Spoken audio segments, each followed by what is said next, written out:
Women power. Super power. Our power. Women power. Women power. Super power. Our power. Women power.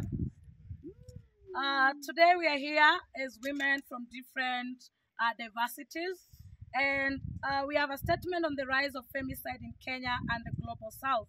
It is with profound sorrow and indignation that we as women social justice centers address the escalating incidences of femicide in Kenya and across the global south. The recent horrifying discovery of sacks of bodies, predominantly women, dumped in an empty quarry in Mukuru is a stark reminder of a systemic violence and disregard of women's lives that persists in our societies.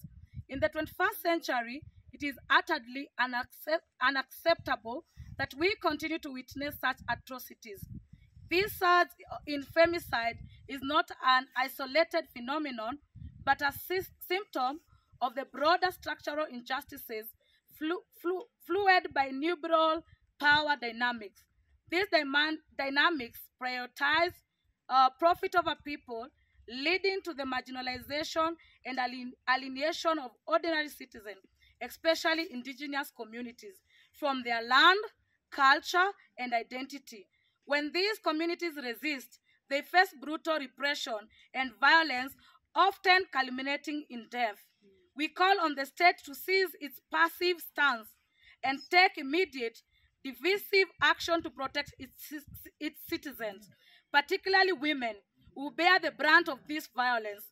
It is the state's duty to ensure justice, safety, and dignity for all, yet its current inertia perpetrates a circle of fear and impunity.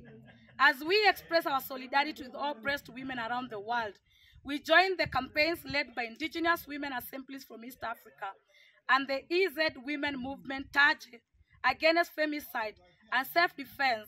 Against femicide, be the voice of the self-defense. We reiterate our commitment to fighting for justice and equality. We stand united against forces that seek to silence and destroy us. We will continue to demand our accountability and systemic change. The time for action is now. We refuse a world where women's lives are expectable. Together we'll strive for a future where women can live free from fear and from violence. Down with femicide, down. Down. Women's rights are human rights. Human rights. Women's rights are human rights. Women's rights are human rights. Our lives matter. Our lives matter. Land, food, and freedom. Land, food, and freedom. Okoa mazingira. Okoa mazingira.